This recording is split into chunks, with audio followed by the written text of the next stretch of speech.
It's 2023 and just about every business knows the importance of having a strong social media presence. We have Specsavers chirping football fans on Twitter to Nike showcasing there's more to the brand than just clothing on Instagram. But how as designers can we take advantage of this and start earning some more money? Well, one of the quickest ways to increase income as a business is to provide extra services to your existing clientele. They already know, like, and trust you, so the upsell should be fairly straightforward. And what is a perfect add-on service to provide, I hear you may ask? Social media templates. So in this video, we're gonna go through the whole process of creating high quality, purposeful, and most importantly, scroll-stopping designs your clients will love so that in 2023, you can start earning more money as a designer. So when it comes to creating social media templates, there are 5 important stages you must ensure are done correctly. And the first stage is understanding the brief. The first and arguably most important step is to understand how your client intends to use all of the templates. When facing a creative block, it's usually because you haven't asked the right questions to direct the design process. Finding out about what type of things the client wants to post about would be really helpful here, as you can then use this information to create content pillars that will help guide your creative decisions. With that said, we'll be creating social media templates for Helping Hand, a brand I previously designed on this channel. They are a non-profit charity ran by volunteers that aims to combat loneliness within the elderly community by hosting events. Their social media templates will be focused around recruiting to encourage people to apply to be a volunteer, educating to help raise brand awareness by informing readers about their charity, inspiring to motivate anyone who is feeling really lonely to join the community, and updating to make sure their audience is aware of any upcoming events and important business information. So now we have all of our content pillars, it is time to move on to stage 2, which is setting up our artwork. So I'm working in Adobe Illustrator, which is great for template making. So head to the program and then click on New File at the top left, and this will bring up all of the options for you. So if you're making Instagram story templates, these will be 1920 pixels by 1080 pixels. But if you're making squared social media posts, these will be 1080 pixels by 1080 pixels. But if you want something a little larger, you can also go for 1080 pixels by 1350 pixels. So we're gonna create squared social media posts first, and you can adjust the width and the height here, and you can also put in how many artboards you want to create. You can also adjust this when you're inside Adobe Illustrator. So once done, press create, and this will bring up all of the artboards ready for us to start designing. So I recommend creating quite a large area of space around each artboard so that if any design elements do overlap, they won't bleed into any of your other templates. So you can do this by going to Windows, pressing on artboards to bring up the panel, and then on this, click the zigzag icon at the bottom, which will then rearrange your artboards. So here you can adjust the spacing to something that suits what you need, and then press OK, and we're ready to go. A little top tip, so when you create story templates, make sure you create a safe zone of 250 pixels at the top and bottom of your design. In this space, don't include any important information, as Instagram uses the top space for your Instagram handle, and the bottom space functions as an area for people to react and respond to the story. So make sure you stay clear. Now that we have all of our artboards ready and set up, we can now move on to stage 3, and that is designing the templates. As my fellow designers will know, this is where all of the magic happens. But before we start designing, I'm first gonna drag all of the brand assets into Illustrator so that I can see what I have to work with. This includes things like patterns, the logo suite, illustrations, and color palette. So first place to start is adding a background. So we're gonna add a squared cream background to this, and I think we're gonna work with an image. So I'm gonna input some squares so that the client knows that they can drop an image in here.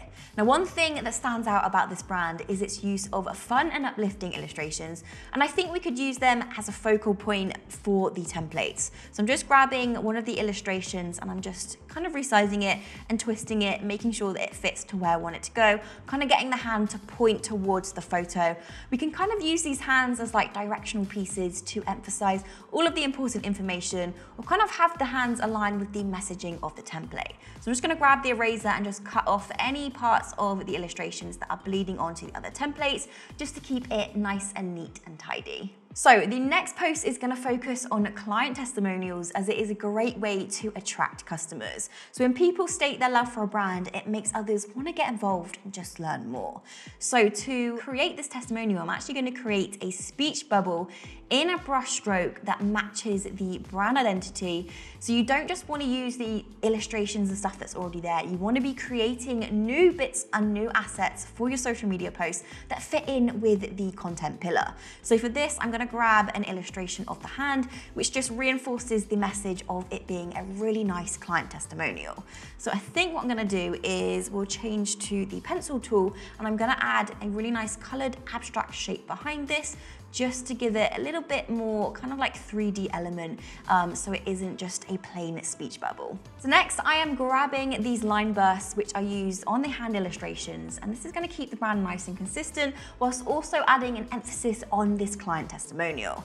Also adds in a little bit of personality too. So I'm going to create the next social media post, and there's actually some things I like to consider and keep in mind when designing these templates. So firstly, are my designs set up to deliver the key requirements and topics that the client has requested? So am I sticking to those content pillars? Am I making sure that the design is functional while still sticking to the topics? Now, something I like to do is write down the content pillars that the client has requested, so that I can always refer back to these. So I'm making sure that I'm creating templates that are functional and will fit in with exactly what the client has requested.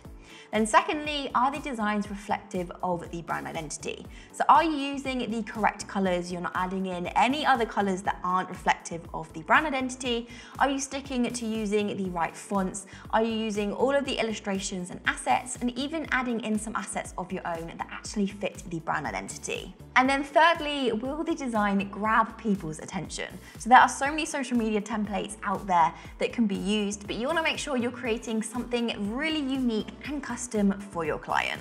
So I have gone ahead and created all of these Square social media posts along with all of the Instagram stories as well. And I knew for this business and this client, I wanted to create loads of different layouts to give them variety, so that they could use imagery, they could have information, as well as call to actions. Now I think the final outcome is really inviting and memorable, which fits in really well with this brand's message. So now the templates have all been designed, we can move on to stage 4, which is where we move from Illustrator to Canva. So let's imagine the designs have been approved by the client, and we now need to export the templates from Illustrator and then import into Canva so the client can easily edit these. Now I know Canva is often looked down upon within the design community, but I find it really useful for clients because of how simple and easy it is to use. So there's 2 ways to transfer files over, and I'm going to share both with you. First is uploading the AI file. So before you start, make sure you ungroup all of the elements within that file.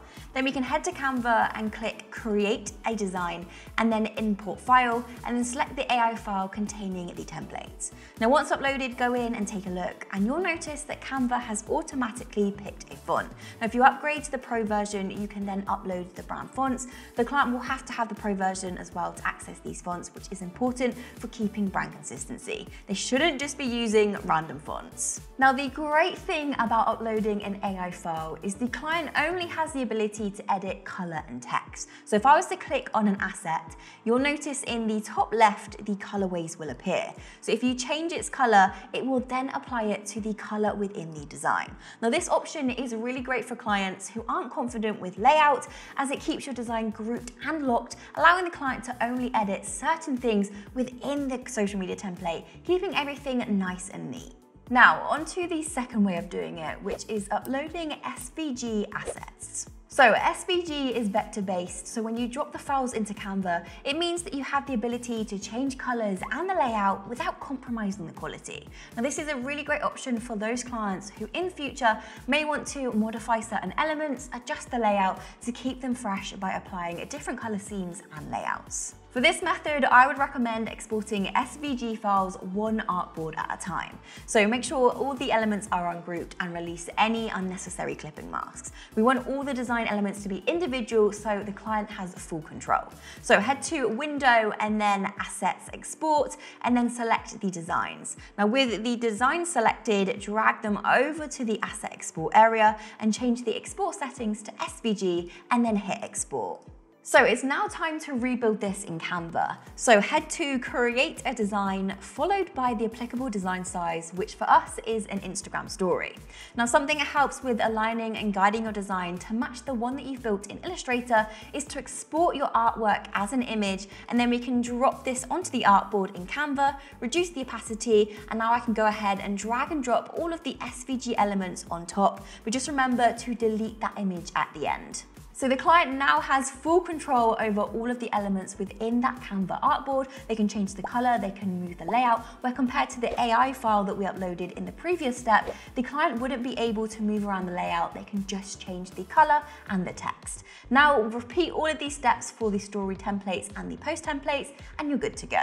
So now we've managed to transfer our templates over to Canva, it's time for the final stage, which is sharing them with the client. So to do this, simply click the share button at the top, then click template link and copy and paste this into an email or client portal that you use. I then repeat this for the other templates before sending over. So now when the client clicks on the links, they'll have full access to the templates and can edit them with ease. One thing I like to do to give my clients more clarity and confidence when using Canva is to provide a short screen recording that talks them through the templates and how to use it. This is something that is super small but is so valuable that won't be forgotten by the clients, creates that memorable experience, and also shows your professionalism. Now, one thing I haven't covered in this video is creating seamless carousel posts. These are great for getting people to stop scrolling and interact with your post. And that's why you need to watch this video here, where I take you through the whole process of creating an engaging and seamless carousel post for Instagram.